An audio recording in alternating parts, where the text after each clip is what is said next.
ಮಾತರ್ಮೇ ಮಾತರಿಶ್ವನ್ನ ಪಿತರತುಲಗುರೋ ಭ್ರಾತರಿಷ್ಟಾಪ್ತಬಂಧೋ ಸ್ವಾಮಿನ್ನ ಸರ್ವಾಂತರಾತ್ಮನ್ನ ಜರಜರಯಿತರ್ಜನ್ಮ ಮೃತ್ಯಾಮಯಾನಾಂ ಗೋವಿಂದೇ ದೇಹಿ ಭಕ್ತಿಂ ಭವತಿ ಚ ಭಗವನ್ ಊರ್ಜಿತಾಂ ನಿರ್ನಿಮಿತ್ತಾಂ ನಿರ್ವ್ಯಾಜಾಂ ನಿಶ್ಚಲಾಂ ತದ್ಗುಣಗಣ ಬೃಹತೀಂ ಶಾಶ್ವತೀಮಾಶುದೇವ ನಾರಾಯಣಂ ನಮಸ್ಕೃತ್ಯ ನರಂ ಚೈವ ನರೋತ್ತಮಂ ದೇವೀಂ ಸರಸ್ವತೀಂ ವ್ಯಾಸಂ ತಥೋ ಜಯಮುದೀರಯೇ ವಿಜಾನತಾಂ ಅವಿತ್ತಸ್ಯ ಮಧ್ವಸ್ಯ ಜಗತಿ ಗುರೋಃ ಪೂರ್ವಾಚಾರ್ಯಮಹಿಷ್ಠಾನಾಂ ಇಯಂ ಪ್ರಣತಿಮಾಲಿಕಾ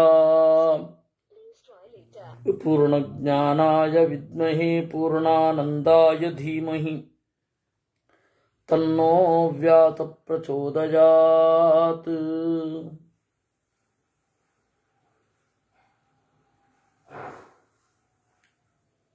ಹೋದ ಶುಕ್ರವಾರ ಈ 2 ದಿವಸದ ಹಿಂದೆ ಅನುಶಾಸನ ಪರ್ವದ ಮಾತುಕತೆ ಆಗುವಾಗ ಸನತ್ಕುಮಾರ ಮತ್ತು ನಾರದರ ಸಂವಾದವನ್ನು ನಾನು ಹೇಳ್ತೇನೆ ಅಂತ ಭೀಷ್ಮಾಚಾರ್ಯರು ಹೇಳಿದರು. ಆ ಸನತ್ಕುಮಾರನ ಬಗ್ಗೆ ಹೇಳಿದರು. ಸನತ್ಕುಮಾರ ಅಂಗುಷ್ಠ ಮಾತ್ರೋ ಭೂತ್ವಾ ವೈ ವಿಚಚಾರ ಮಹಾದ್ಯುತಿ, ಒಂದು ಅಂಗುಷ್ಠ ಮಾತ್ರದವನಾಗಿ ಎಲ್ಲ ಕಡೆ ತಿರುಗಾಡಿಕೊಂಡು ಬಂದರು. ಅವಾಗ ನಾರದರು ಎದುರಾದರು. ಈ ಸನತ್ಕುಮಾರ ಮತ್ತೆ ನಾರದರಿದ್ದಾರಲ್ಲ, ಇವರಿಬ್ಬರ ಸಂವಾದ ಯಾವಾಗಲೂ ನಡೀತಾ ಇರುತ್ತೆ. ಛಂದೋಗೋಪನಿಷತ್ತಿನಲ್ಲಿ ಅವರ ಸಂವಾದವೇ ಇರೋದು. ಹೀಗೆ ಹಲವು ಕಡೆ ಸಂವಾದ ಇದೆ. ಅದರಿಂದ ಆ ಒಂದು ಸಂವಾದ ಬಹಳ ಪ್ರಮೇಯ ಭೂಯಿಷ್ಠವಾಗಿ ಇರುತ್ತೆ, ಬಹಳ ತತ್ವಭೂಯಿಷ್ಠವಾಗಿ ಇರುತ್ತೆ. ಸನತ್ಕುಮಾರ ಅಂದರೆ ಸಾಮಾನ್ಯ ಅಲ್ಲ. ತಾರತಮ್ಯದಲ್ಲಿ ದೇವರಿಂದ 7ನೆಯ ಕಕ್ಷೆ ಅಥವಾ ಒಟ್ಟಾರೆ ದೇವರನ್ನು ಸೇರಿಸಿದರೆ 8ನೆಯ ಕಕ್ಷೆಯಲ್ಲಿ ಬರುವವ. ಇಂದ್ರ ಮತ್ತು ಕಾಮ ಇಬ್ಬರು ಸಮಾನರು. ನಾರದರು 21ರಲ್ಲಿ ಬರ್ತಾರೆ, ನಾರದರ 14ರಲ್ಲಿ ಸಾರಿ. ಹೀಗಾಗಿ ನಾರದರ ಮತ್ತೆ ಸನತ್ಕುಮಾರರ ಸಂವಾದ ಸಾಧ್ಯ ಆಗತ್ತೆ. ಆ ನಾರದರಿಗೆ ಉಪದೇಶ ಮಾಡಲಿಕ್ಕೆ ಅಂತ ಹೇಳಿ ಇರೋದು ಸನತ್ಕುಮಾರರೊಬ್ಬರೇ, ಬ್ರಹ್ಮದೇವರು ಸನತ್ಕುಮಾರರಿಬ್ಬರೇ ಉಪದೇಶ ಮಾಡೋದು. ಅದರ ಕಾರಣ ನಮಗಿನ್ನೂ ಗೊತ್ತಾಗಿಲ್ಲ. ಈ ನಾರದರು ಅವರನ್ನು ಭೇಟಿಯಾದರು. ನಾರದ ತ್ರಯೋವಿಂಶತಿ ತತ್ವಸ್ಯ ಅವ್ಯಕ್ತಸ್ಯ ಮಹಾಮುನೆ ಪ್ರಭವಂ ಚಾಪ್ಯಯಂ ಚೈವ ಶ್ರೋತುಮಿಚ್ಛಾಮಿ ತತ್ವತಃ. 23ನೆಯ ತತ್ವ ಅವ್ಯಕ್ತ ಪ್ರಕೃತಿ. ಆ ಪ್ರಕೃತಿಯ ಒಂದು ಸ್ವರೂಪವನ್ನು ನಾನು ತಿಳ್ಕೊಳ್ಬೇಕು ಅಂತ ಇಷ್ಟಪಡ್ತೇನೆ. ಈ ಪ್ರಕೃತಿ 3 ಥರನಾಗಿ ಇದೆ ನಮ್ಮಲ್ಲಿ: ಅಧ್ಯಾತ್ಮ, ಅಧಿಭೂತ, ಅಧಿದೈವ ಅಂತ. ಅಧ್ಯಾತ್ಮ ಅಂತ ಹೇಳಿದ್ರೆ ಜೀವನ ಒಳಗಡೆ ಹೇಗಿದೆ ಅಂತ. ಈ ಪ್ರಕೃತಿ ಜೀವನನ್ನ ಯಾವ ರೀತಿ ಬಂಧಿಸಿದೆ ಅನ್ನೋದು ಅಧ್ಯಾತ್ಮ. ಅಧಿಭೂತ ಅಂದರೆ ಹೊರಗಡೆಯ ಪ್ರಪಂಚದಲ್ಲಿ ಯಾವ ರೀತಿ ಇದೆ ಅಂತ. ಅಧ್ಯಾತ್ಮ ಅಂತಂದ್ರೆ, ಇದು ಅಧಿದೈವ ಅಂತಂದ್ರೆ ದೇವರನ್ನ ಕುರಿತು ಹೇಗಿದೆ ಅಂತ. ಈ ರೀತಿ 3 ಅರ್ಥ, 3 ವಲಯಗಳಲ್ಲಿ ಇವೆ. ಯಂ ವಿಶ್ವಮುಪಜೀವಂತಿ ಯೇನ ಸರ್ವಮಿದಂ ತತಂ ಯಂ ಪ್ರಾಪ್ಯ ನ ನಿವರ್ತಂತೆ ತದ್ಭವಾನ್ ವಕ್ತುಮರ್ಹತಿ.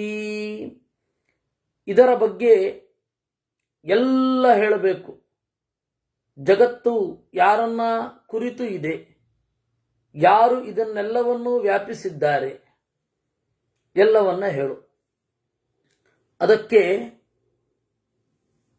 ಸನತ್ಕುಮಾರರು ಹೇಳ್ತಾ ಇದ್ದಾರೆ, ಏಷ ನಾರಾಯಣೋ ನಾಮ ಯಂ ವಿಶ್ವಮುಪಜೀವತಿ ಏಷ ಸ್ರಷ್ಟಾ ವಿಧಾತಾ ಚ ಹರ್ತಾ ಪಾಲಯಿತಾ ಪ್ರಭು. ಏಷ ನಾರಾಯಣೋ ನಾಮ, ಈ ನಾರಾಯಣ ಏನಿದ್ದಾನೆ ಅವನನ್ನ ಜಗತ್ತು ಉಪಜೀವಿಸಿಕೊಂಡಿದೆ. ಜಗತ್ತು ಇರೋದೇ ನಾರಾಯಣನಿಂದ. ಇವನು ಸ್ರಷ್ಟೃ, ಇವನು ವಿಧಾತೃ, ಇವನು ಪ್ರಳಯ ಕಾರಣ, ಇವನು ಪಾಲನೆ ಮಾಡುವವನು. ಪ್ರಾಪ್ಯೈನಂ ನ ನಿವರ್ತಂತೆ ಯತಯೋಧ್ಯಾತ್ಮಚಿಂತಕಾಃ ಏತಾವದೇವ ವಕ್ತವ್ಯಂ ಮಯಾ ನಾರದ ಪೃಚ್ಛತೆ. ಇವನನ್ನು ಹೊಂದಿದ ಮೇಲೆ ಮತ್ತೆ ಮರಳಿ ಬರೋದಿಲ್ಲ. ಸಂಸಾರದಿಂದ ಬಿಡುಗಡೆ ಹೊಂದಬೇಕು ಅಂದರೆ ನಾರಾಯಣನೊಬ್ಬನೇ ಆಸರೆ. ಇಷ್ಟೇ ಹೇಳಲಿಕ್ಕಾಗೋದು. ಮುಂದೆ ಹೇಳುವ ವಿಷಯ ಎಷ್ಟೇ ವಿಸ್ತಾರ ಆದರೂ ಅದರ ಚೌಕಟ್ಟು ಇಷ್ಟೇ. ಇಡೀ ಜಗತ್ತು ನಾರಾಯಣನ ಆಸರೆಯಲ್ಲಿ ಇದೆ. ಸಂಸಾರದಿಂದ ತಪ್ಪಿಸ್ಕೊಳ್ಬೇಕಾದ್ರೆ ನಾರಾಯಣನ ಚಿಂತನೆಯೇ ದಾರಿ, ಅಷ್ಟೆ, ಇನ್ನೇನಿದೆ. ಪರಂ ನವೇದ್ಮಿ ತತ್ಸರ್ಗಂ ಯಾವಾನ್ಶ್ಚ ಸರ್ಗಾನ್ ಪ್ರಯತ್ನತಃ. ಇನ್ನು ದೇವರು ಸೃಷ್ಟಿಯನ್ನು ಹೇಗೆ ಮಾಡ್ತಾನೆ, ದೇವರು ಹೇಗಿದ್ದಾನೆ, ದೇವರ ಪರಿಮಾಣ ಎಷ್ಟು, ಜೀವನ ಪರಿಮಾಣ ಎಷ್ಟು, ಅದು ಹೇಳಬಹುದು. ಆದರೆ ದೇವರನ್ನು ಬಿಟ್ಟು ಬೇರೆ ಏನೂ ಗೊತ್ತಿಲ್ಲ. ದೇವರನ್ನು ಬಿಟ್ಟು ಬೇರೆ ಯಾವುದು ನಿಶ್ಚಿತ ಸ್ವರೂಪದಲ್ಲಿ ನಾನು ಕುತೂಹಲವನ್ನು ತೋರಿಸೋಲ್ಲ. ಆದರೂ ಕೂಡ ಸೃಷ್ಟಿಯ ಬಗ್ಗೆ ಹೇಳ್ತೇನೆ ಕೇಳು. ಇನ್ನು ನೀನು ಕಾಲದ ಪರಿಮಾಣದ ಬಗ್ಗೆ ಕೇಳದಿ, ತತ್ವದ ಪರಿಣಾಮದ ಬಗ್ಗೆ ಕೇಳದಿ. ಎಲ್ಲವನ್ನ ಹೇಳ್ತೇನೆ ಕೇಳು.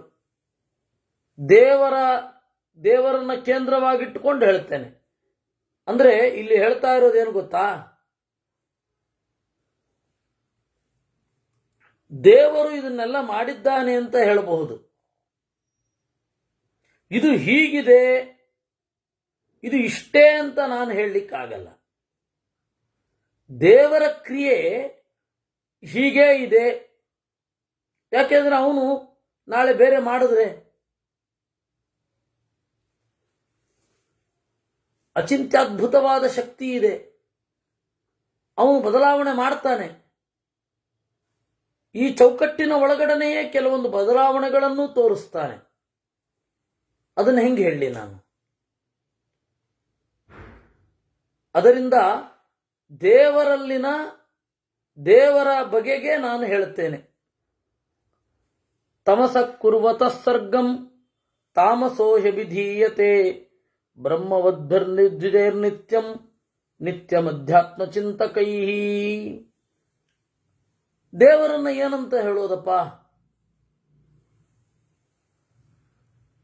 ತಮೋಗುಣದ ಸೃಷ್ಟಿಯನ್ನ ಜಗತ್ತಿನಲ್ಲಿ ಬಿತ್ತರಿಸ್ತಾನೆ, ಅವಾಗ ಇವನೇ ತಾಮಸ ಆಗ್ತಾನೆ. ತಮೋಗುಣದ ಸೃಷ್ಟಿಯನ್ನ ಬಿತ್ತರಿಸುವಾಗ ಇವನು ತಾಮಸ ಆಗ್ತಾನೆ. ಇವನೇ ರಜೋಗುಣದ ಸೃಷ್ಟಿಯನ್ನ ಮಾಡುವಾಗ ರಾಜಸ ಅಂತ ಕರೆಸಿಕೊಳ್ಳಲ್ಪಡ್ತಾನೆ. ಇವನೇ ಸತ್ವಗುಣದ ಬಿತ್ತರವನ್ನು ಮಾಡುವಾಗ ಸಾತ್ವಿಕ ಅಂತ ಕರೀತಾರೆ. ಇದು ದೇವರಿಗಿರುವ ಗುಟ್ಟು ಹೆಸರು. ಪರ್ಯಾಯ ನಾಮಾನ್ಯೇತಸ್ಯ ಕಥಯಂತಿ ಮನೀಷಿಣಃ. ಇನ್ನು ದೇವರನ್ನ ಹೇಗೆ ಹೇಳ್ತಾರೆ ಅಂತ. ಎಲ್ಲ ಪದಗಳು ದೇವರನ್ನೇ ಹೇಳ್ತವೆ. ಮಹಾರ್ಣವ ಅರ್ಣವಶ್ಚೈವ ಸಲಿಲಂಚ ಗುಣಾಸ್ತಥಾ ವೇದಾಸ್ತಪಶ್ಚ ಯಜ್ಞಶ್ಚ ಧರ್ಮಾಶ್ಚ ಭಗವಾನ್ ವಿಭು ಪ್ರಾಣಃ ಸಂವರ್ತಕೋಗ್ನಿಶ್ಚ ವ್ಯೋಮಕಾಲಸ್ತಥೈವ ಚ ನಾಮಾನ್ಯೇತಾನಿ ಬ್ರಹ್ಮರ್ಷೇ ಶರೀರಸ್ಯ ಈಶ್ವರಸ್ಯ ವೈ. ಈ ಪರಮಾಣುಗಳ ಒಂದು ಅಸ್ತಿತ್ವವನ್ನು ಮಹಾರ್ಣವ ಅಂತ ಕರೀಬಹುದು. ದೇವರು ಮಹಾರ್ಣವನೇ. ಇದು ಜಡವಾದ ಪರಮಾಣುಗಳು, ದೇವರು ಗುಣಗಳ ಸಮುದ್ರ, ಅಷ್ಟೇ ವ್ಯತ್ಯಾಸ. ಮಹಾರ್ಣವ. ಇನ್ನು ಅರ್ಣವ ಅಂದ್ರೂ ಅಷ್ಟೇ, ನೀರುಗಳೆಲ್ಲ ಬಂದು ಸೇರುತ್ತೆ, ಅದಕ್ಕೆ ಸಮುದ್ರವನ್ನು ಅರ್ಣವ ಅಂತ ಕರೆಯೋದು.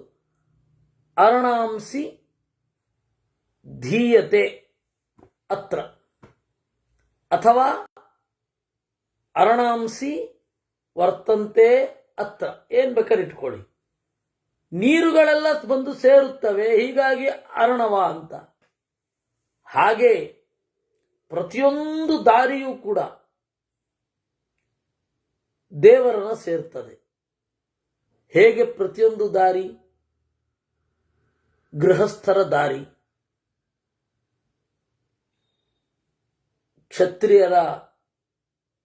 ಕ್ಷತ್ರಿಯರ ದಾರಿ, ಬ್ರಾಹ್ಮಣರ ದಾರಿ, ವೈಶ್ಯರ ದಾರಿ, ಶೂದ್ರರ ದಾರಿ, ಸಚ್ಛೂದ್ರರ ದಾರಿ ದೇವರನ್ನೇ ಸೇರೋದು. ಸಜ್ಜನರು ಅಂತ ಯಾರಿರ್ತಾರೆ, ಇಲ್ಲಿ ಏನು ವರ್ಣ ಅಂತ ಇದೆ, ಆ ವರ್ಣವನ್ನು ಆಶ್ರಯಿಸಿದವರು. ಇನ್ನು ಬ್ರಹ್ಮಚರ್ಯ, ವಾನಪ್ರಸ್ಥ, ಗೃಹಸ್ಥ, ಸನ್ಯಾಸ, ಈ ಅಷ್ಟೂ ಜನರ ಗುರಿ ದೇವರೇ. ಹೀಗಾಗಿ ಅವನನ್ನು ಅರ್ಣವ ಅಂತ ಕರೀತಾರೆ. ಇನ್ನು ಸಲಿಲ ಅಂತ ಹೇಳಿದ್ರೆ ಇದು ಯಾರನ್ನೂ ಒಳಗೊಳ್ಳುತ್ತದೆ, ಅದರಿಂದಾಗಿ ಇದು ಸಲಿಲ.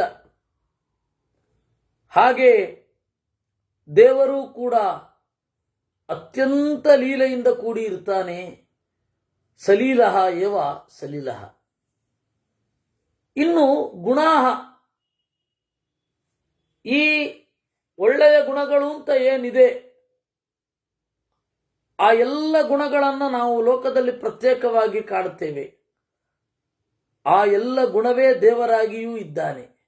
ಹೀಗಾಗಿ ಗುಣಾಹ, ನಮ್ಮ ಗುಣ ದೇವರ ಗುಣ ಬೇರೆ, ದೇವರಲ್ಲಿರುವ ಗುಣ ದೇವರಿಂದ ಅಭಿನ್ನ ಅಂತ ಹಾಗರ್ಥ. ವೇದಾಹ, ಇನ್ನು ದೇವರೇ ವೇದ, ನಮಗೆ ವಿಷಯವನ್ನು ತಿಳಿಸ್ತಾನೆ. ವೇದಯತಿ, ಈ ವೇದಗಳು ದೇವರ ಅನುಗ್ರಹದಿಂದ ನಮಗೆ ವಿಷಯವನ್ನು ತಿಳಿಸುತ್ತವೆ. ಹೀಗೆ ಪ್ರತಿಯೊಂದು ನಾಮಗಳು ಕೂಡ ದೇವರನ್ನೂ ಹೇಳ್ತವೆ, ಆಯಾ ವಸ್ತುವನ್ನೂ ಹೇಳ್ತವೆ, ಜೀವರನ್ನು ಹೇಳ್ತವೆ. ಕೀರ್ತಿತಾನಿ ದ್ವಿಜ ಶ್ರೇಷ್ಠ ಮಯಾ ಶಾಸ್ತ್ರಾನುಮಾನತಃ. ಶಾಸ್ತ್ರ ಸರ್ವಶಬ್ದ ವಾಚ್ಯತ್ವವನ್ನು ದೇವರಿಗೆ ಹೇಳಿದೆ. ಎಲ್ಲ ಶಬ್ದಗಳು ದೇವರನ್ನೇ ಹೇಳುತ್ತವೆ ಅಂತ ಹೇಳುತ್ತೆ ಶಾಸ್ತ್ರ. ಅಂದ ಮಾತ್ರಕ್ಕೆ ಎಲ್ಲ ಶಬ್ದಗಳು ದೇವರನ್ನ ಹೇಳುತ್ತವೆ, ಹಾಗಾದರೆ ಎಲ್ಲವೂ ದೇವರ ಅಂದ್ರೆ ಅಲ್ಲ, ಎಲ್ಲವೂ ದೇವರಲ್ಲ. ಆ ಎಲ್ಲ ಪದಾರ್ಥಗಳ ಒಳಗಡೆ ವಿಲಕ್ಷಣನಾಗಿ ದೇವರಿದ್ದಾನೆ. ಆದರೆ ಆ ದೇವರಿಗಿರುವ ಹೆಸರು ಆ ವಸ್ತುವಿಗೂ ಇದೆ. ತಿರುಳಿಗಿರುವ ಹೆಸರು ಹೊರಗಡೆಯ ಸಿಪ್ಪೆಗೆ ಹೇಗೆ ಹಾಗೆ. ಅದಕ್ಕೆ ಪ್ರಸಿದ್ಧವಾದ ಉದಾಹರಣೆ ನಿಮಗೆ ಗೊತ್ತೇ ಇದೆ. ಗುರುಗಳು ಹೇಳ್ತಾ ಇರ್ತಾರೆ, ಒಂದು ಹಣ್ಣನ್ನು, ತೆಂಗಿನಕಾಯಿಯನ್ನು ತೆಗೆದಾಗ ಅದರ ಮಟ್ಟೆ ಅದು ತೆಂಗಿನಕಾಯಿ. ಮಟ್ಟೆಯನ್ನು ಸೀಳಿದೆವು, ಗಟ್ಟಿಯಾದ ಓಡು ಬಂತು, ಅದು ತೆಂಗಿನಕಾಯಿ. ಅದನ್ನು ಒಡೆದೆವು, ಒಳಗಡೆ ಇರುವ ತಿರುಳನ್ನು ಹೆರೆದು ತೆಗೆದು ಹುಳಿ ಮಾಡಿದೆವು. ಏನು ಹುಳಿ? ಕಾಯಿ ಹುಳಿ ಅಂತನ್ನೋದು. ಗೆರಟೆನಾ? ಅಲ್ಲ. ಹಾಗಾದರೆ ತಿರುಳನ್ನೇ ಅದಕ್ಕೆ ಹೇಳೋದು. ಇದು ಗುರುಗಳು ಹೇಳ್ತಾ ಇದ್ದದ್ದು ಮಾತು ನಿಮಗೆಲ್ಲರಿಗೂ ಗೊತ್ತಿದೆ. ಹಾಗೆ ಇದು ಯಾವುದೇ ಪದಾರ್ಥಗಳ ಒಳಗಡೆ ಇರುವಂತಹ ಒಂದು ಗುಣ. ಅದಕ್ಕೆ ಕಾರಣ ಏನು ಅಂದರೆ ದೇವರು ಆ ಹೆಸರಿನಿಂದ ಆ ವಸ್ತುವಿನ ಒಳಗಡೆ ಇದ್ದಾನೆ. ಇದನ್ನು ತಿಳಿದುಕೊಳ್ಳಬೇಕು. ನಿಶಾಂ ಸುಪ್ತೋಥ ಭಗವಾನ್ ಕ್ಷಪಾಂತೆ ಪ್ರತ್ಯಬುದ್ಧ್ಯತ ಪಶ್ಚಾತ್ ಬುದ್ಧ್ವಾ ಸಸರ್ಜಾಪಃ ತಾಸು ವೀರ್ಯಂ ಅವಾಸೃಜತ್. ರಾತ್ರಿ ಮಲಗಿದ, ಬೆಳಗ್ಗೆ ಎದ್ದ. ಈ ರಾತ್ರಿ ಹಗಲು ಯಾವುದು? ಸೂರ್ಯನಿಂದ ಚಂದ್ರನಿಂದ ಬಂದದ್ದಲ್ಲ ದೇವರಿಗೆ. ದೇವರ ಹಗಲು, ದೇವರ ರಾತ್ರಿ. ಬ್ರಹ್ಮದೇವರು ಮಲಗುವ ಸಮಯ ರಾತ್ರಿ, ಬ್ರಹ್ಮದೇವರು ಏಳುವ ಸಮಯ ಬೆಳಗ್ಗೆ. ಸೂರ್ಯ ಎಲ್ಲ ಅದರೊಳಗಡೆ ಹುಟ್ಟೋದು. ಹೀಗಾಗಿ ರಾತ್ರಿ ಮಲಗಿ ಬೆಳಗ್ಗೆ ಎದ್ದು ಜಗತ್ತಿನ ಸೃಷ್ಟಿ ಮಾಡ್ತಾನೆ. ಆ ಲೋಕವೆಂಬ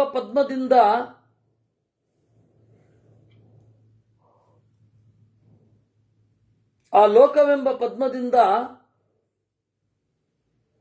ಬ್ರಹ್ಮನನ್ನು ಸೃಷ್ಟಿ ಮಾಡ್ತಾನೆ. ಹೀಗಾಗಿ ಅವನು ಪದ್ಮಜ. ಪದ್ಮ ಅಂದರೆ ಈ ಕೆರೆಯಲ್ಲಿರೋ ಪದ್ಮ ಅಲ್ಲ. ಪದ್ಮ ಅಂತ ಹೇಳಿದ್ರೆ ಲೋಕವೆಂಬ ಪದ್ಮ. ಅಲ್ಲಿ ಇರುವವನು ಅಂತ. ಭೂತ ಭವ್ಯ ಭವಿಷ್ಯಸ್ಯ ಕರ್ತಾರಮನಘಂ ವಿಭುಂ. ಎಲ್ಲವನ್ನ ಉಂಟು ಮಾಡುವ ಈ ಸ್ವಯಂಭೂ ಬ್ರಹ್ಮ ಇವನ ಮಗ. ಇವನಿಗೆ ನಿಶಾ ಅಂತ ಹೇಳಿದರೆ, ರಾತ್ರಿ ಅಂತ ಹೇಳಿದರೆ ಜಗತ್ತಿಗಿನ್ನೇನಾಗಬೇಕು? ರಾತ್ರಿಯೋ ರಾತ್ರಿ. ಮತ್ತೆ ಬೆಳ್ಳಂಬೆಳಗ್ಗೆ ಎದ್ದು ಸೃಷ್ಟಿ ಶುರು. ಅದರಿಂದಾಗಿ ಈ ಸೃಷ್ಟಿ ಸಾಪೇಕ್ಷವಾಗಿ ಯಾರಿಗೆ ಅಂತ ಕೇಳಬೇಕಾಗತ್ತೆ. ಕಾಲ ಅಂತಂದ್ರೆ ಯಾವ ಕಾಲ ಅಂತ ಕೇಳಬೇಕಾಗತ್ತೆ. ಈಗ ಇರುವವರು 2000 ವರ್ಷ 5000 ವರ್ಷ ಹಿಂದೆ ಅಂತ ನಾವು ಲೆಕ್ಕ ಹೇಳ್ತಾ ಇದ್ದೀವಿ. ಈ ಲೆಕ್ಕ ಮಹಾಕಾಲಮಾನಕ್ಕೆ ಒಗ್ಗತ್ತಾ ಅಂತ ಕೇಳಿದ್ರೆ ಗೊತ್ತಿಲ್ಲ. ಅದರಿಂದಾಗಿ ಬ್ರಹ್ಮನಿಂದ ಅಹಂಕಾರದ ಸೃಷ್ಟಿ. ಅಹಂಕಾರಸ್ತು ಸೃಜತಿ ಮಹಾಭೂತಾನಿ ಪಂಚವೈ. ಅಹಂಕಾರ ಸೃಷ್ಟಿ ಮಾಡುತ್ತೆ. ಅಹಂಕಾರ ಅಂತ ಹೇಳಿದ್ರೆ ಸದಾಶಿವ, ಅವನಿಂದ ಸೃಷ್ಟಿಯಾಗತ್ತೆ. ಆಮೇಲೆ ಬೇರೆ ಬೇರೆ ತರಹದ ಸೃಷ್ಟಿ. ಅನಂತ ಇತಿ ವಿಖ್ಯಾತಃ ಪಂಚಮ ಸರ್ಗ ಉಚ್ಯತೆ. ಈ ಸೃಷ್ಟಿಯನ್ನೇ ಅನಂತ ಅಂತ ಕರೀತಾರೆ. ಕೊನೆ ಇರದ್ದು ಅಂತ. ಹಗಲಾಯ್ತು, ರಾತ್ರಿ ಆಯ್ತು, ಅನಂತ ಅಂತಾಯ್ತು. ಹೀಗೆ ಹಲವಾರು ತರಹದ ಸೃಷ್ಟಿಗಳು ಇಲ್ಲುಂಟು. ಇದನ್ನೇ ಬೇರೆ ರೀತಿಯಾಗಿ ನೋಡಿದರೆ ಇಂದ್ರಿಯದ ಸೃಷ್ಟಿ, ಇಂದ್ರಿಯಾಭಿಮಾನಿಗಳ ಸೃಷ್ಟಿ, ವಿಷಯಗಳ ಸೃಷ್ಟಿ, ತನ್ಮಾತ್ರ ಸೃಷ್ಟಿ, ಈ ರೀತಿ ಸೃಷ್ಟಿಯಾಗತ್ತೆ. ಸೃಷ್ಟಿಯಾಗುವಾಗ ಏನು ಎಲ್ಲ ಪಂಚಭೂತಗಳು, 3 ಗುಣಗಳು, ದೇವತೆಗಳು ಸೇರ್ಕೊಳ್ತಾರೆ. ವಿಘಟನೆಯಾಗುವಾಗಲೂ ಕೂಡ ಅದೇ ರೀತಿ ಎಫೆಕ್ಟ್ ಆಗತ್ತೆ. ಬೇರೆ ಬೇರೆ ಗುಣಗಳು, ಬೇರೆ ಬೇರೆ ತರಹದ ನಡೆಗಳು ಎಲ್ಲ ಆಗತ್ತೆ. ಹೌದು, ದೇವರಿದನ್ನೆಲ್ಲ ಯಾಕೆ ಮಾಡೋದು? ಏವಂ ಅವ್ಯಕ್ತಃ ಭಗವಾನ್ ಸಕೃತ್ ಕೃತ್ಸ್ನಾನ್ ಕುರುತೆ ಸಂಹರತೆ ಚ. ಕಸ್ಮಾತ್, ಏಕಾಗಿ ದೇವರು ಹೀಗೆಲ್ಲ ಮಾಡೋದು? ಕ್ರೀಡಾರ್ಥಂ, ಆಟಕ್ಕಾಗಿ. ಯಥಾ ಆದಿತ್ಯ ಅಂಶುಜಾಲಂ ಕ್ಷಿಪತಿ ಸಂಹರತೆ ಚ ಏವಂ ಅವ್ಯಕ್ತೋ ಗುಣಾನ್ ಸಂಹರತಿ ಸಂಹರತೆ ಚ. ಇದು ಗದ್ಯದಲ್ಲಿ ಬಂದ್ಬಿಡ್ತು. ಸೂರ್ಯ ಬೆಳಕು ಬೀರ್ತಾನೆ, ಉಪಸಂಹಾರವನ್ನೂ ಮಾಡ್ತಾನೆ. ಹಾಗೆ ಯಥಾ ಅರ್ಣವಾತ್ ಊರ್ಮಿಮಾಲಾ ನಿಚಯ ಊರ್ಧ್ವಮುತ್ತಿಷ್ಠತೆ ತಮ್ಮರತೆ ಚ. ಕಡಲಲ್ಲಿ ತೆರೆಗಳು ಎತ್ತರಕ್ಕೆ ಏರುತ್ತವೆ ಮತ್ತೆ ಕೆಳಗಡೆ ಇಳಿಯುತ್ತವೆ, ಹಾಗೆ ಇಲ್ಲಿಯೂ ಕೂಡ ಯಥಾ ಕೂರ್ಮಃ ಅಂಗಾನಿ ಕಾಮಾತ್ ಪ್ರಸಾರಯತೆ ಪುನಶ್ಚ ಪ್ರವೇಶಯತಿ. ಹೇಗೆ ಆಮೆ ತನ್ನ ಚಿಪ್ಪಿನಿಂದ ಹೊರಗಡೆ ಕಾಲನ್ನು ಚಾಚತ್ತೆ, ತಲೆಯನ್ನು ಚಾಚತ್ತೆ, ಒಳಗಡೆ ಎಳ್ಕೊಂಡು ಬಿಡುತ್ತೆ, ಹಾಗೆ ಇಲ್ಲಿಯೂ ಕೂಡ ಏವಂ ಚೇತನಶ್ಚ ಭಗವಾನ್ ಪಂಚವಿಂಶಕಃ ಶುಚಿ ತೇನಾಧಿಷ್ಠಿತ ಪ್ರಕೃತಿಶ್ಚೇತಯತಿ ನಿತ್ಯಂ ಸಹಧರ್ಮಾಚ.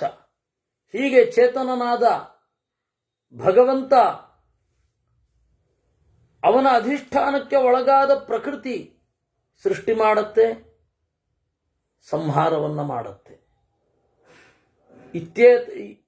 ಭಗವತಃ ಅವ್ಯಕ್ತಸ್ಯ ಕ್ರಿಯಾವತಃ ಅಕ್ರಿಯಾವತಶ್ಚ ಪ್ರಕೃತಿ ಕ್ರಿಯಾವಾನ್ ಅಜರಾಮರಃ ಕ್ಷೇತ್ರಜ್ಞಃ ನಾರಾಯಣಾಖ್ಯ ಅಪುರುಷಃ. ಅವ್ಯಕ್ತನಾದ ಕ್ರಿಯಾವಂತನಾದ ಭಗವಂತನಿಗೆ ಈ ಪ್ರಕೃತಿ ಉಪಕರಣ, ಈ ಪ್ರಕೃತಿ ಕ್ಷೇತ್ರ. ಈ ಕ್ಷೇತ್ರವನ್ನು ತಿಳಿದವ ನಾರಾಯಣ. ಕ್ಷೇತ್ರಜ್ಞೋ ನಾರಾಯಣಾಖ್ಯ ಪುರುಷಃ. 20ನೇ ಅಧ್ಯಾಯ ಇಲ್ಲಿಗೆ ಮುಗಿಯುತ್ತೆ. ಈ ರೀತಿ ಸನತ್ಕುಮಾರರು ನಾರದರಿಗೆ ಹೇಳಿದ್ದಾರೆ. ಇದನ್ನು ಕೇಳಿದವ ಸರ್ವಯಜ್ಞ ಫಲಂ ಲಭೇತ್, ಎಲ್ಲ ಯಜ್ಞಗಳ ಫಲವನ್ನು ಪಡೆಯುತ್ತಾನೆ ಅನ್ನುವಲ್ಲಿಗೆ 20ನೇ ಅಧ್ಯಾಯ. ಯುಧಿಷ್ಠಿರ ಆತ್ಮನ್ಯಜ್ಞೀನ್ ಸಮಾಧಾಯ ಯ ಏತೆ ಕುರುನಂದನ ದ್ವಿಜಾತಯೋ ವ್ರತೋಪೇತಾಃ ಜಪಯಜ್ಞಪರಾಯಣಾಃ. ನಾವು ಗೃಹಸ್ಥರು, ಯುಧಿಷ್ಠಿರ ಹೇಳೋದು, ನಾವು ಗೃಹಸ್ಥರು, ಹೊರಗಡೆ ಅಗ್ನಿಯನ್ನು ಆರಾಧನೆ ಮಾಡುವವರು. ಆ ಅಗ್ನಿಯಿಂದ ಈ ಶರೀರವನ್ನು ಸಾಕ್ಷೀಕರಿಸಿಕೊಂಡವರು.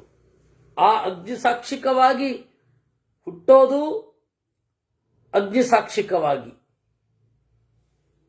ಸಾಯುವುದು, ಅಗ್ನಿ ಸಾಕ್ಷಿಕವಾಗಿ. ಹಾಗೆ ಕೆಲವೊಬ್ಬರು ಜನ ಇದ್ದಾರೆ, ಅವರಿಗೆ ಅಗ್ನಿಯಲ್ಲಿ ಅವರ ಶರೀರ ಬೀಳೋದಿಲ್ಲ. ಯಾರು ಅಂದರೆ ಯತಿಗಳು. ಆತ್ಮನ್ಯಾರೋಪಿತಾಗ್ನಿಗಳು ಅಂತಾರೆ. ಆತ್ಮನಿ ಅಗ್ನಿಯನ್ನು ಸಮಾಧಾಯ, ತಮ್ಮ ಒಳಗಡೆ ಅಗ್ನಿಯನ್ನ ಉಪಸಂಹಾರ ಮಾಡಿಕೊಳ್ತಾರೆ. ಅವರು ಜಪಹೋಮಾದಿಗಳನ್ನು ಹೊರಗಡೆಯಿಂದ ಮಾಡೋಲ್ಲ, ಹೋಮವನ್ನು ಒಳಗಡೆಯಿಂದ ಮಾಡ್ತಾರೆ. ಜಪವನ್ನಂತೂ ಮಾಡೇ ಮಾಡ್ತಾರೆ.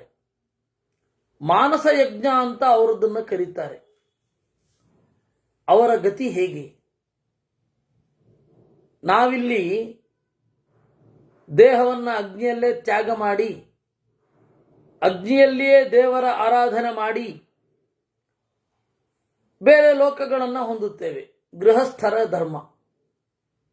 ಆದರೆ ಯತಿಗಳ ಧರ್ಮ ಅಂತ ಬಂದಾಗ ಯಾಕೆ ಅವರು ಅಗ್ನಿಯನ್ನು ಬಳಸೋಲ್ಲ? ಆತ್ಮನ್ಯಾರೋಪಿತಾಗ್ನಿಗಳು. ಅವ್ರ ಗತಿ ಹೇಗೆ?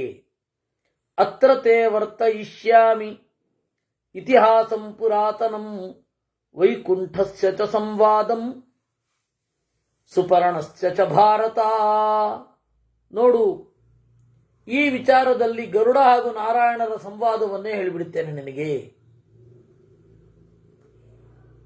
ಅಮೃತ ಹುಟ್ಟುವಾಗ ದೊಡ್ಡ ಯುದ್ಧ ನಡೀತು. ಅಲ್ಲಿ ದೇವತೆಗಳು ನಾರಾಯಣನನ್ನ ಮೊರೆ ಹೊಕ್ಕರು. ನಾರಾಯಣನ ಹತ್ರ ಅವರೆಲ್ಲ ಕರೆದುಕೊಂಡು ಹೋಗಿದ್ದು ಬ್ರಹ್ಮದೇವರು. ದೇವತೆಗಳನ್ನು ಕರ್ಕೊಂಡು ಹೋಗಿದ್ದು ಬ್ರಹ್ಮದೇವರು. ಅವರೆಲ್ಲ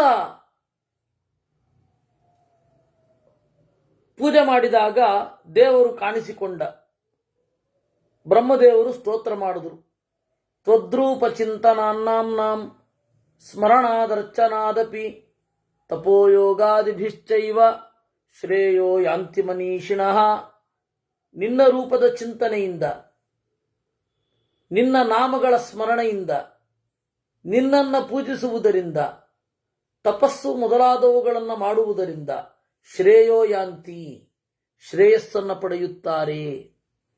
ಭಕ್ತವತ್ಸಲ ಪದ್ಮಾಕ್ಷ ಪರಮೇಶ್ವರ ಪಾಪಹನ್ ಪರಮಾತ್ಮ ವಿಕಾರಾದ್ಯ ನಾರಾಯಣ ನಮೋಸ್ತುತೇ. ಭಕ್ತರನ್ನು ಪ್ರೀತಿಸುವವನೇ, ಪದ್ಮಾಕ್ಷ ಅಗಲವಾದ ಕಣ್ಗಳವನೇ, ಓ ಹಿರಿದಾದ ದೈವವೇ ಪರಮೇಶ್ವರನೇ, ಪಾಪಹನ್ ಪಾಪವನ್ನ ಕೊಲ್ಲುವವನೇ, ನಿನಗೆ ನಮಸ್ಕಾರ. ಎಲ್ಲ ಲೋಕಗಳ ಮೊದಲೇ, ಎಲ್ಲರ ಅಂತರ್ಯಾಮಿಯೇ, ಕೊನೆಯಿರದ ಹೆಜ್ಜೆಯವನೇ, ಸರ್ವಭೂತ ಭವಿಷ್ಯೇಶ, ಹಿಂದೆ ಆದ ಮುಂದಾಗುವ ಎಲ್ಲದರ ಒಡೆಯನೇ, ಸರ್ವಭೂತ ಮಹೇಶ್ವರನೇ, ದೇವತೆಗಳ ದೇವನೇ, ಸರ್ವವಿದ್ಯಾ ಪರಾಯಣನೇ, ಜಗದ್ಬೀಜನೇ, ಜಗತ್ತಿನ ಉಪಸಂಹಾರ ಮಾಡುವವನೇ, ದೇವತೆಗಳನ್ನು ಕಾಪಿಡು.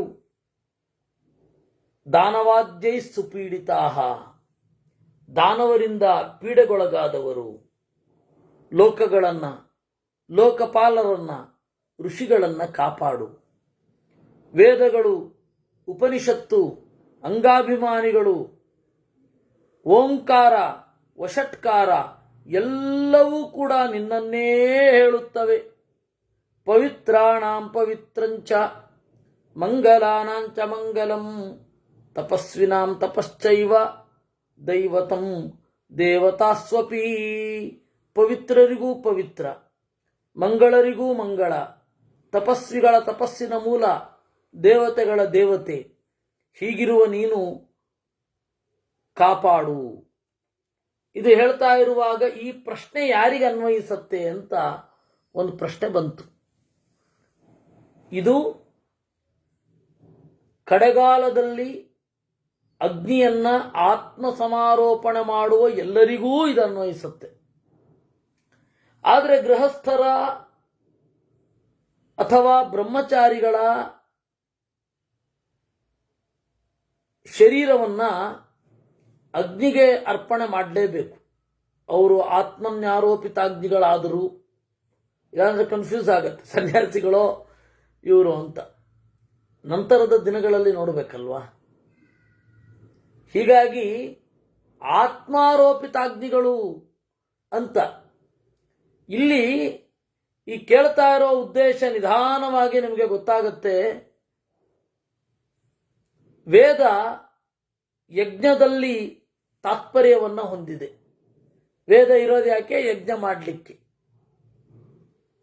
ಆ ವೇದ ಹೇಳ್ತಾ ಇರುವ ಯಜ್ಞವನ್ನೇ ಮಾಡದೆ ಮಾನಸಿಕವಾಗಿ ಮಾಡ್ತೇವೆ ಅಂತ ಇದ್ದಾರಲ್ಲ, ಅವ್ರಿಗೇನು ಗತಿ ಅಂತ ಪ್ರಶ್ನೆ. ಆ ತರಹ ಮಾಡುವವರು ಯಾರು? ಕಲಿಯುಗದಲ್ಲಿ ಗೃಹಸ್ಥರು ಹಾಗೆ ಮಾಡಬೇಕಾಗತ್ತೆ. ಯಾಕೆ ಅಂದರೆ ಅಷ್ಟು ದೊಡ್ಡ ದೊಡ್ಡ ಯಾಗವನ್ನು ಮಾಡಲಿಕ್ಕಾಗ್ತಾ? ಮಾಡಲಿಕ್ಕಾಗಲ್ಲ. ಅಟ್ಲೀಸ್ಟ್ ತಿಳ್ಕೊಳ್ರಪ್ಪ ಅಂದರು ಮಧ್ವಾಚಾರ್ಯರು. ಮಧ್ವಾಚಾರ್ಯರಲ್ಲ, ವೇದವೇ ಹೇಳಿದ್ದು, ಯಂ ಯಂ ಕೃತುಮಧೀತೆ ತೇನ ತೇನ ಅಸ್ಯ ಇಷ್ಟಂ ಭವತಿ ಅಂತ. ಯಂ ಯಂ ಕೃತುಮಧೀತೆ, ಯಾವುದಾದರೂ ಒಂದು ಯಜ್ಞ ಪ್ರಕ್ರಿಯೆಯನ್ನ ತಿಳಿದುಕೊಂಡ್ರೆ ವೇದದ ಮೂಲಕ ಆ ಯಜ್ಞ ಮಾಡಿದಷ್ಟು ಪುಣ್ಯ ಅಂದ್ರು ವೇದ. ಯಾಕೆಂದ್ರೆ ಕಲಿಯುಗದಲ್ಲಿ ಅದು ಕಷ್ಟ ಅಂತ ಗೊತ್ತಿದೆ. ಆದರೆ ಆ ತರಹ ಯಜ್ಞವನ್ನ ಅಧ್ಯಯನ ಮಾಡಿದವನ, ಒಳಗಡೆಯಿಂದಲೇ ಯಜ್ಞ ಮಾಡಿದವನ ಹೊರಗಡೆಯ ಸಂಸ್ಕಾರ ಹೇಗಿರುತ್ತೆ ದೇಹದ್ದು? ಅವನು ಬಾಹ್ಯಲಿಂಗ ಏನು ತಗೊಂಡಿರ್ತಾನೆ ಅದರ ಪ್ರಕಾರವೇ ಇರುತ್ತೆ. ಬಾಹ್ಯಲಿಂಗ ಏನು ತಗೊಂಡಿರ್ತಾನೆ, ಗಾರ್ಹಸ್ಥ್ಯವೋ ಸನ್ಯಾಸವೋ ಏನೋ ಒಂದು ತಗೊಂಡಿರ್ತಾನೆ, ಅದಕ್ಕನುಗುಣವಾದ ಗತಿ, ಹೊರಗಡೆಯ ಲಿಂಗಕ್ಕನುಗುಣವಾಗಿ ಅವನಿಗೆ ಸಂಸ್ಕಾರ ಅನ್ನೋದಾಗೋದು. ಅದರಿಂದ ದಿಲೀಪ್ ಅವರು ಕೇಳಿದ್ರು, ಇದು ಕೇವಲ ಪರಮಹಂಸರಿಗೆ ಅನ್ವಯಿಸುತ್ತಾ ಅಂತ. ಪ್ರಶ್ನೆ ಪರಮಹಂಸರಿಗೆ ಅನ್ವಯಿಸುತ್ತೆ, ಆದರೆ ಹೊರಗಡೆಯ ಸಂಸ್ಕಾರ ಅನ್ನೋದು ಆ ಹೊರಗಡೆಯ ಗುರುತು. ಅವನು ಯತಿಯೋ, ಗೃಹಸ್ಥನೋ, ಸನ್ಯಾಸಿಯೋ, ಅಥವಾ ಬ್ರಹ್ಮಚಾರಿಯೋ, ಆ ಹೊರಗಡೆಯ ಲಿಂಗಕ್ಕನುಗುಣವಾಗಿ, ಲಿಂಗ ಅಂದರೆ ಗುರುತು, ಹೊರಗಡೆಯ ಗುರುತಿಗೆ ಅನುಗುಣವಾಗಿ ಅವನಿಗೆ ಸಂಸ್ಕಾರ ಇರುತ್ತೆ. ಅದರಿಂದಾಗಿ ಇಲ್ಲಿ ಹೇಳ್ತಾ ಇರೋದು, ಅವನು ಅಗ್ನಿಯನ್ನ ಒಳಗಡೆ ಆರೋಪ ಮಾಡಿಕೊಂಡವರಿಗೆ. ಅದರಿಂದ ಈ ಪ್ರಶ್ನೆಗೆ ಈ ರೀತಿ ಉತ್ತರ ಕೊಡಬಹುದು ಅಂತ. ಅವ್ರು ಕೇಳಿದ್ದಿಷ್ಟೇ, ಇದು ಕೇವಲ ಪರಮಹಂಸರಿಗೆ ಅನ್ವಯಿಸತ್ತಾ? ಅದಕ್ಕೆ ಎರಡು ತರಹ ಉತ್ತರ ಕೊಡಬೇಕಾಯ್ತು. ಪರಮಹಂಸರು ಅಂದರೆ ಯಾರು? ಒಳಗಡೆಯಿಂದಲೋ ಹೊರಗಡೆಯಿಂದಲೋ. ಒಬ್ಬ ಬ್ರಹ್ಮಚರ್ಯದಲ್ಲಿರುವವನು ಕೂಡ ಒಳಗಡೆಯಿಂದ ಅಗ್ನಿಯನ್ನ ಆರೋಪ ಮಾಡಿಕೊಂಡು ಎತ್ತರಕ್ಕೆ ಏರಿರಬಹುದು. ಹೊರಗಡೆಯಿಂದ ಏನು ಗೊತ್ತಾಗುತ್ತೆ ನಮಗೆ? ಒಬ್ಬ ಗೃಹಸ್ಥ ಕೂಡ ನನ್ನೆಲ್ಲ ಕ್ರಿಯೆಗಳನ್ನು ನಾನು ಮಾಡಿಕೊಂಡು ಬಿಟ್ಟಿದ್ದೀನಿ ಮಾನಸಿಕವಾಗಿ. ಓ ಮಕ್ಕಳೇ, ನಿಮಗಾದರೆ ಮುಂದಿನದ್ದನ್ನು ಮಾಡುವುದು, ನೀವು ಮಾಡದೆ ಹೋದರೂ ನಾನು ಒಳ್ಳೆಯ ಗತಿಗೆ ಹೋಗ್ತೇನೆ ಅಂತ ಡಿಕ್ಲೇರ್ ಮಾಡಿದವ್ರನ್ನೂ ನೋಡಿದ್ದೀವಿ.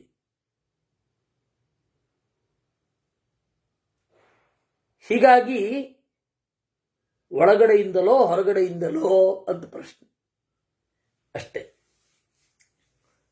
ಏವಮಾದಿ ಪುರಸ್ಕಾರೈ ಋಕ್ಸಾಮ ಯಜುಷಾಂ ಗಣೈ ವೈಕುಂಠಂ ತುಷ್ಟುಬುರ್ದೇವಾ ಸಮೇತ್ಯ ಬ್ರಹ್ಮಣ ಸಹ.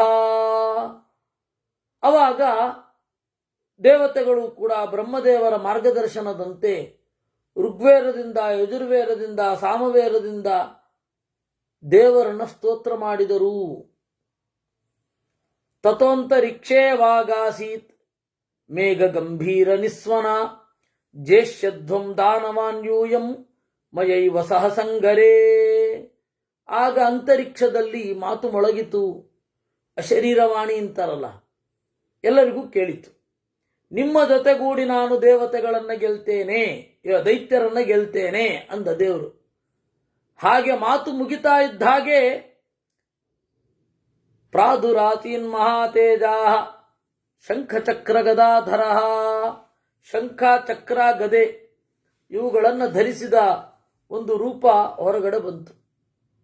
ಸುಪರ್ಣ ಪೃಷ್ಠಮಾಸ್ಥಾಯ ತೇಜಸಾ ಪ್ರದಹನ್ನಿವ ವ್ಯಧಮದ್ದಾನವಾಂತರವಾನ್ ಬಾಹುದ್ರವಿಣ ತೇಜಸಾ.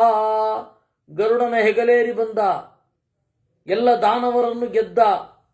ತಂ ಸಮಾಸಾಧ್ಯ ಸಮರೇ ದೈತ್ಯ ದಾನವ ಪುಂಗವಾಹ ವ್ಯನಶ್ಯಂತ ಮಹಾರಾಜ ಪತಂಗ ಇವ ಪಾವಕಂ. ಹಾತೆಗಳು ದೀಪದ ಹುಳುಗಳು ಬೆಂಕಿಯನ್ನ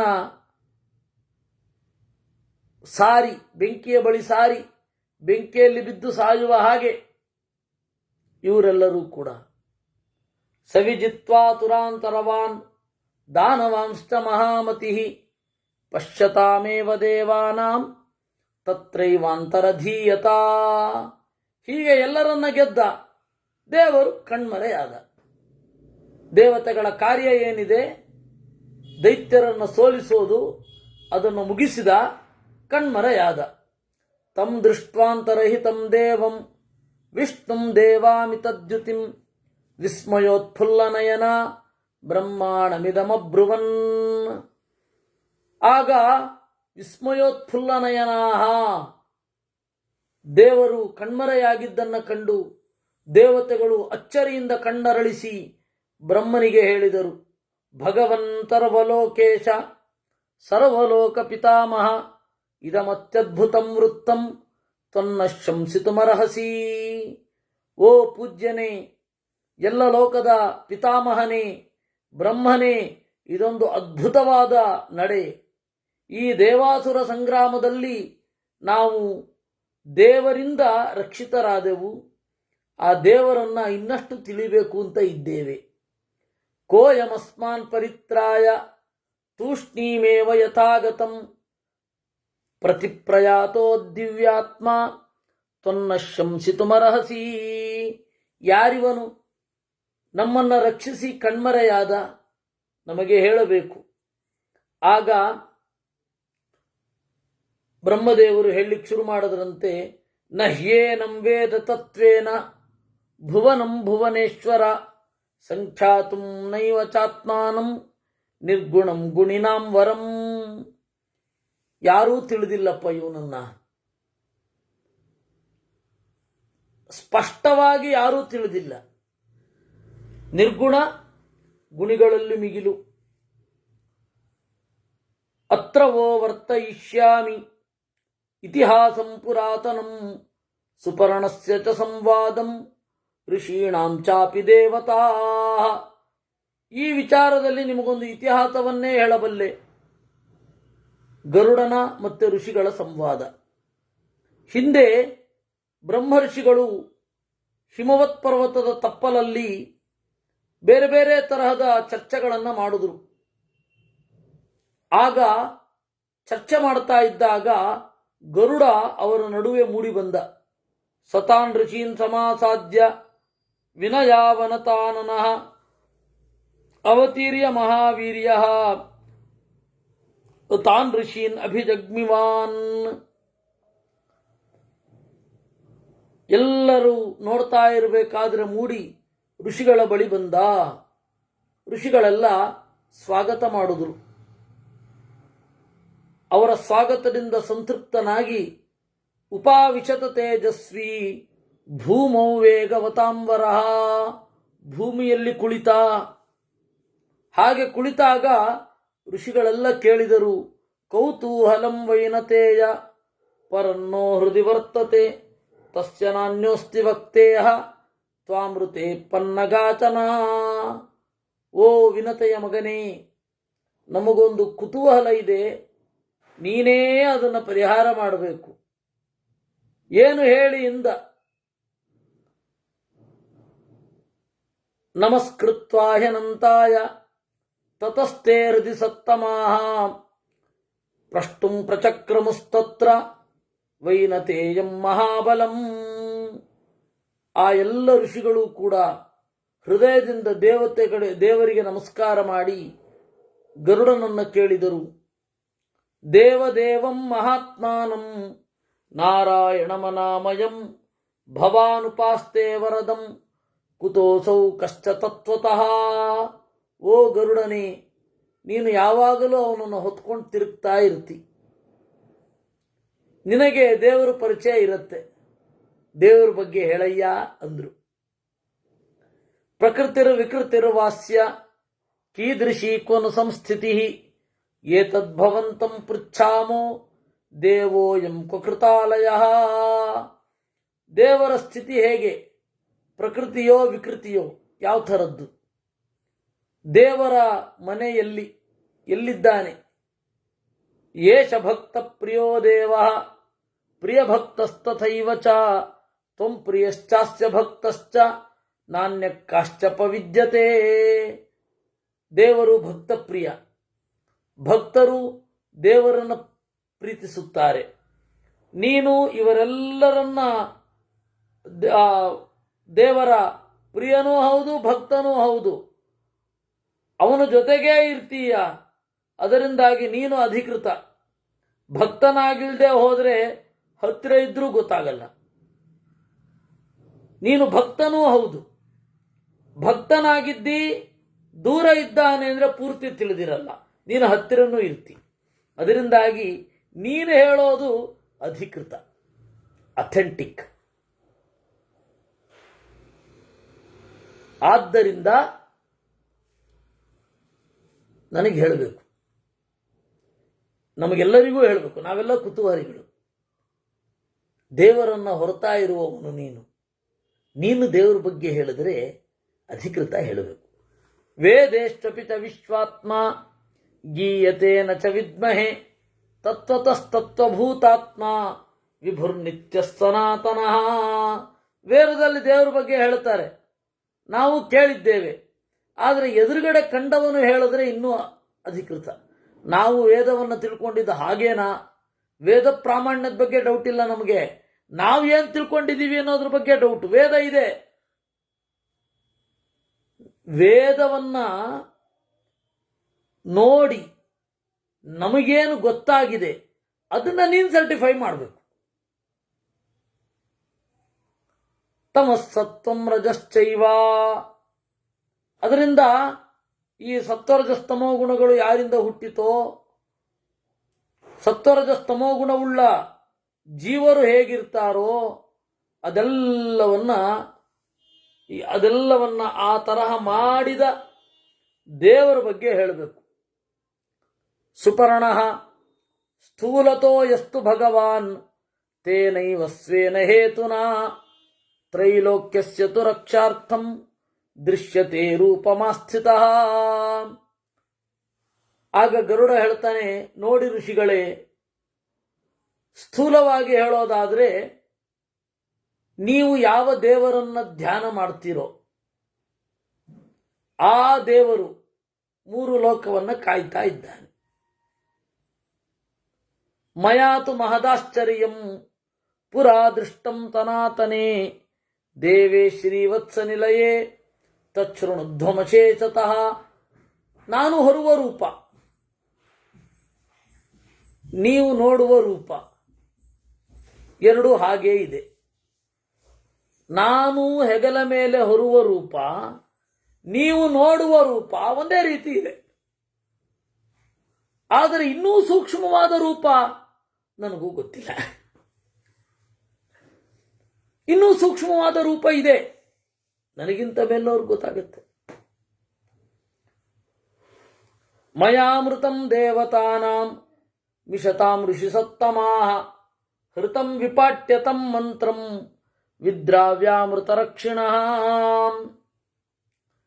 ನಾನು ದೇವತೆಗಳು ನೋಡ್ತಾ ಇರಬೇಕಾದ್ರೇನೆ ಅಮೃತವನ್ನು ಅಪಹರಿಸಿದೆ.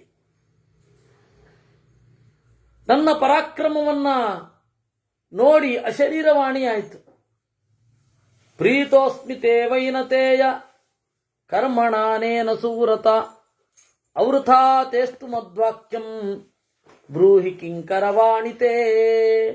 ಓ ವೈನತೇಯನೇ, ನಿನ್ನ ಬಗೆಗೆ ಪ್ರೀತನಾಗಿದ್ದೇನೆ, ನಿನ್ನ ಕರ್ಮ ವ್ಯರ್ಥವಾಗದಿರಲಿ, ಹೇಳು ಏನು ಬೇಕು ನಿನಗೆ ಅಂತ.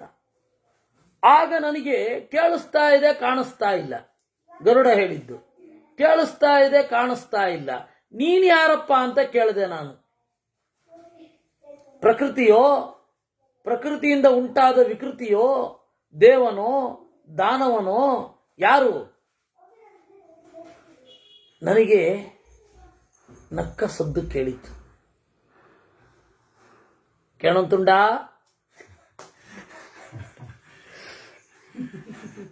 ತಥೋ ಜಲದ ಗಂಭೀರಂ ಪ್ರಹಸ್ಯ ಗದತಾಂವರಃ ಉವಾಚ ವರದ ಪ್ರೀತಃ ಕಾಲೇ ತ್ವಂ ಮಾಭಿವೇತ್ಸ್ಯಸಿ. ಮೋಡದಂತೆ ಆಳವಾದ ಗುಡುಗಿನ ಧ್ವನಿ ಅದು ಹೇಳಿತು, ಕಾಲ ಬಂದಾಗ ನಾನು ನಿನಗೆ ಯಾರು ಅಂತ ಗೊತ್ತಾಗ್ತೇನೆ. ನೀನು ನನ್ನ ವಾಹನ ಆಗು ಅಷ್ಟೇ. ವಾಹನಂ ಭವ ಮೇ ಸಾಧು ವರಂ ದದ್ಮಿತವೋತ್ತಮಂ ನತೆ ವೀರ್ಯೇಣ ತದೃಚಃ ಕಶ್ಚಿಲ್ಲೋಕೆ ಭವಿಷ್ಯಸಿ. ವಾಹನಂ ಭವ, ನನ್ನನ್ನು ಹೊತ್ತೊಯ್ಯುವ ಸಾಧನವಾಗು. ನಿನಗೆ ವರವನ್ನು ಕೊಡುತ್ತೇನೆ. ಲೋಕದಲ್ಲಿ ನಿನಗೆ ಸದೃಶನಾದ ವೀರನೇ ಇರುವುದಿಲ್ಲ. ಪತಂಗ ಪತತಾಂ ಶ್ರೇಷ್ಠ ನ ದೇವೋ ನಾಪಿ ದಾನವಃ ಮತ್ಸಖಿತ್ವಮನುಪ್ರಾಪ್ತೋ ದುರ್ಧರ್ಷಶ್ಚ ಭವಿಷ್ಯಸಿ. ಓ ಗರುಡನೇ, ದೇವತೆಗಳಾಗಲಿ ದಾನವರಾಗಲಿ ನಿನ್ನನ್ನು ಯಾರೂ ಸೋಲಿಸುವುದಿಲ್ಲ. ನೀನು ಯಾರಿಗೂ ಸೋಲಲಾರೆ. ಈ ರೀತಿ ಹೇಳಿದಾಗ ನನಗೆ ಅದನ್ನು ಕೇಳ್ತಾನೆ ಭಕ್ತಿ ಬಂತು. ನನ್ನ ಮೇಲೆ ಮಾಡಿದ ಅನುಗ್ರಹಕ್ಕೆ ತಲೆಬಾಗಿ ನಮಸ್ಕರಿಸಿದೆ. ವಾಹನಂತೆ ಭವಿಷ್ಯಾಮಿ ಯಥಾ ವದಸಿ ಮಾಂ ಭವಾನ್. ಆಯ್ತು ದೇವರೇ, ನಾನು ನಿನಗೆ ವಾಹನ ಆಗ್ತೇನೆ ಎಂದೆ. ಕಾಣದ ದೇವರಿಗೆ ವಾಹನ ಆಗ್ತೇನೆ ಅಂತ ಹೇಳಿದೆ ನಾನು ಅಂತಾನೆ. ನೋಡಿ, ಅಲ್ಲಿಯೂ ಅವನ ಅಹಂಕಾರ ತೊರೆದದ್ದಕ್ಕೆ ದೇವರು ಕಂಡದ್ದು. ನಾವು ಈಗ ಪ್ರೂಫ್ ಬೇಕು ದೇವರಿರೋದಕ್ಕೆ ಅಂತ.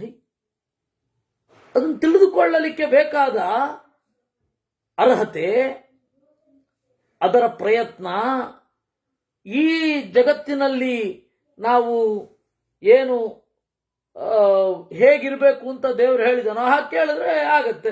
ಇದು ಅಚಲಿರಮಣೆ ನಮ್ಗೆ ಹೇಳ್ತಾ ಇರೋದೇ ಇದು. ನನ್ನ ವಾಹನ ಆಗು, ಆಯ್ತು ದೇವರೇ ಅಂತ ಅನ್ಬೇಕು. ಕಾಣ್ತಾನೆ ಗರುಡನಿಗೆ ಕಂಡ ಹಾಗೆ. ಗರುಡನ ಈ ಒಂದು ಕಥೆ ನಮಗೆ ಪಾಠ. ಮಮ ಚಾಪಿ ಮಹಾಬುದ್ಧೇ ನಿಶ್ಚಯಂ ಶ್ರೂಯತಾಮಿತಿ ಧ್ವಜಸ್ತೇಹಂ ಭವಿಷ್ಯಾಮಿ ರಥಸ್ಥಸ್ಯ ನ ಸಂಶಯ. ಆಮೇಲೆ ನಾನು ಹೇಳಿದೆ, ಓ ದೇವರೇ, ಸರ್ವಜ್ಞನೇ, ನೀನು ಹೇಳಿದಂತೆ ನಾನು ವಾಹನ ಆಗ್ತೇನೆ. ನನ್ನದೊಂದು ಬೇಡಿಕೆ ಇದೆ. ಏನು? ನಾನು ನಿನ್ನ ಧ್ವಜದಲ್ಲಿ ಇರಬೇಕು ಅಂತ. ಆಗ ಏನಾಗತ್ತೆ, ದೇವರ ಅಡಿಯಿಂದ ಮುಡಿಯವರೆಗಿನ ರೂಪವನ್ನು ನೋಡಿದ ಹಾಗೆ ಆಗತ್ತೆ.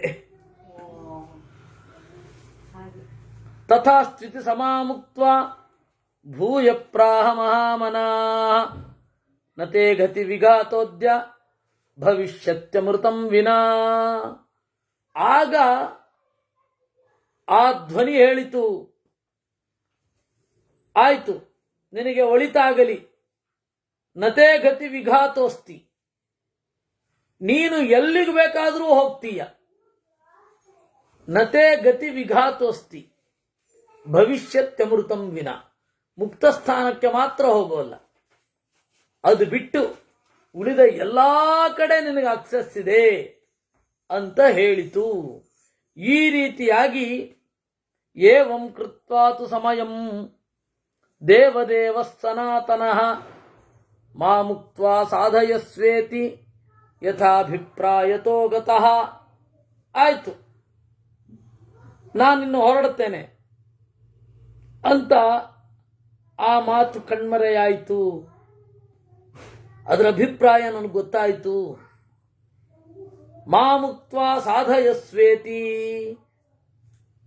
ನನ್ನ ವಾಹನವಾಗುವ ವರ ನಿನಗೆ ಕೊಟ್ಟಿದ್ದೀನಿ. ನನ್ನ ವಾಹನವಾಗುವ ವರ ಕೊಟ್ಟಿದ್ದೇನೆ.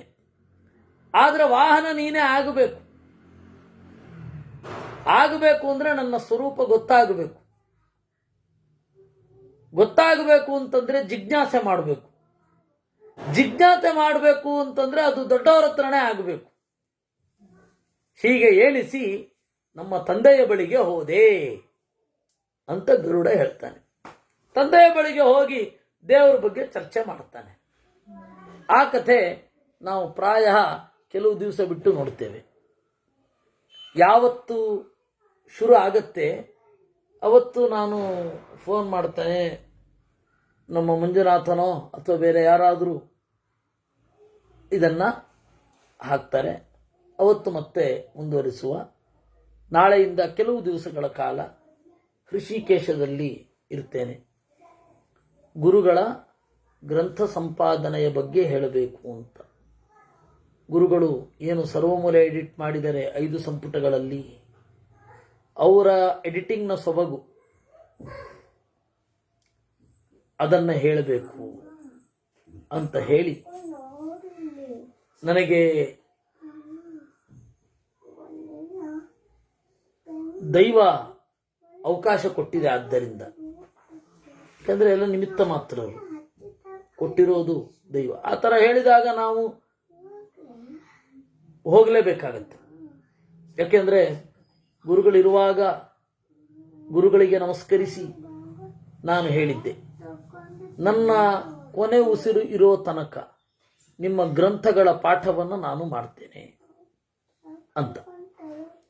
ಆ ತರಹದ ಕರ್ತವ್ಯ ದೈವದಿಂದ ಒದಗಿ ಬಂದಿದೆ. ಅದರಿಂದಾಗಿ ನಾನು ಹೃಷಿಕೇಶಕ್ಕೆ ಹೋಗ್ತಾ ಇದ್ದೇನೆ. ವಸ್ತುತಃ ಮಹಾಭಾರತ ಚಿಂತನೆ ಮಾಡದೇ ಇರೋದಕ್ಕೆ ಇಲ್ಲಿದ್ರೂ ಅದನ್ನೇ ಮಾಡ್ತಾ ಇರೋದು, ಅದೇನು ಇದಲ್ಲ. ಆದರೆ ಕೆಲವೊಬ್ಬರಿಗೆ ಗೊತ್ತಾಗತ್ತೆ ಅಂತನ್ನುವ ಒಂದು ಅಭಿಪ್ರಾಯ. ನಮ್ಮ ಕರ್ತವ್ಯ ಅಂತೂ ಮಾಡೋದು. ಮಹಾಭಾರತದ ಚಿಂತನೆ ಬಂದ ಮೇಲೆ ಇದು ಮುಂದುವರಿಯುತ್ತೆ. ಕೆಲವು ದಿವಸಗಳು ಮಾತ್ರ ಆಗತ್ತೆ. ಕೃಷ್ಣಾರ್ಪಣಮಸ್ತು.